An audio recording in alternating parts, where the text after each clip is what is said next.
Yan. Bumili ako ng ganito kalalaki na alimango. Yan. Binababad ko muna. Kasi gumagalaw-galaw pa. Yan. Masakit kasi makasipit. Yan o. Mga kataba. Yan o. Oh. Yan. Mahirap na kaya nakatali. Hindi naman, sabi ko nga, hindi naman masyadong malalaki to. Gagataan natin. Hahaluan ko ng kalabasa. Yan. Bago ko linisin, bababad ko muna ng matagal. Kasi galit pa siya at buhay na buhay pa siya. O yung na-mention ko na bumili tayo ng alimango, hindi masyadong malalaki yan. O, in-steam ko na yan kanina kasi buhay na buhay pa yan.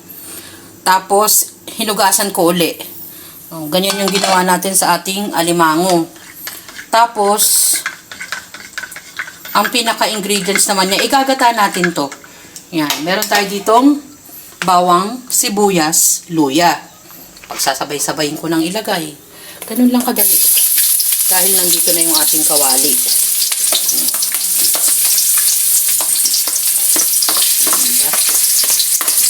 Ba't ibang klaseng kulay yung mga lalagyan ko? Ngayon ko lang napansin. May orange, may violet, at merong green. Yan. Malabas na yung kanyang bango ng ating ginigisa. Tapos yung iba nating ingredients, eto, kalabasa, siling green, o ganyan lang yung siling green, dahil yan ay ginto ngayon. Spinach, binigay lang tong spinach. Pwedeng, depende sa gulay na gusto nyong ilagay.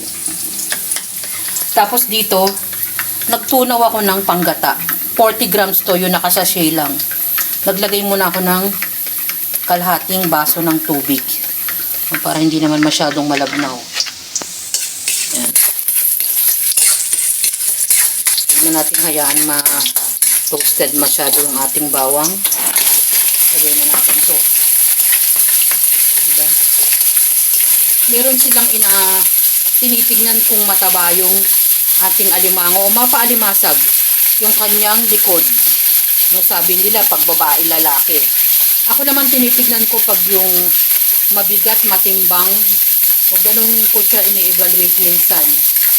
Tapos, tinitignan ko rin yung part na yan kasi sabi nila yung mga ganung hugis ay mataba. Katulad ng nagluluto, mataba. Tapos, pwede na tayong maglagay ng konting pampalasa. Ajinomoto. Hello to Ma'am Yoli. Paminta, salt, ganun lang karami muna, at isasama ko na itong ating gulay na matigas, kalabasa.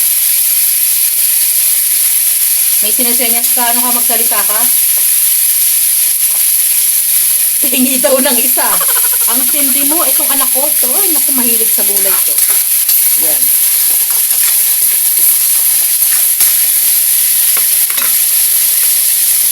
Open the close. Yan. Thank you. Maglagay tayo muna ng konting tubig. Huwag muna yung panggata.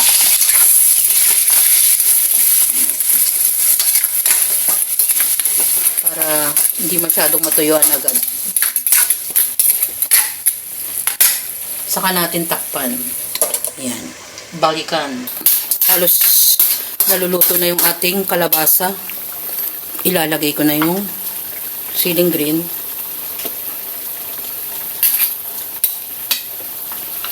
Panggata.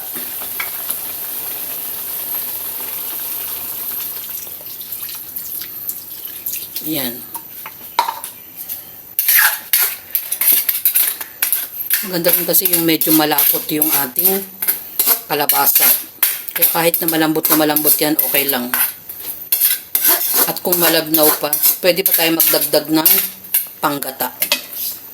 Takpan natin. Yan, halos lumalapot na. Takpan natin. Ay, ang sarap naman.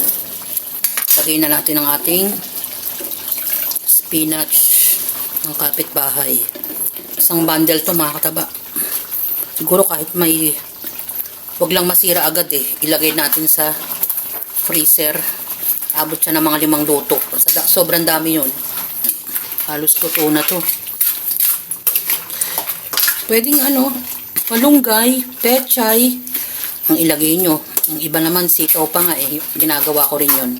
Sabi ko naman, iba-ibang klase ng gulay pwede. Depende sa gusto natin tayong mga nagluluto. So yan, ready to serve na yan. Konti na lang. Ginataang alimango. Timing lang sa pamimili ng mga seafoods, mga kataba. Alam nyo naman si Mama Taba, madiskarting nanay, ibinigay na lang ng mura. Siyempre, madalang lang naman at ilang piraso lang yan, kaya hindi ganyan kalalaki. Na sapat na yan mga kataba para sa ating pamilya. Ginata ko naman siya, nilagyan ko ng kalabasa. Dahil bigay naman yung spinach, nilagyan ko na rin ng spinach. Napakarami ng spinach mga kataba. Kaya nga sabi ko kung anong gulay na gusto nyo, pwede nating ilagay. At powder mix lang ang inilagay ko dyan. Pagigisa lang yan, napakadali lang na naman ang pagluluto ng ating ginataang alimango. Enjoy, kumain, at maging masaya. Masarap talaga. Salamat sa panonood!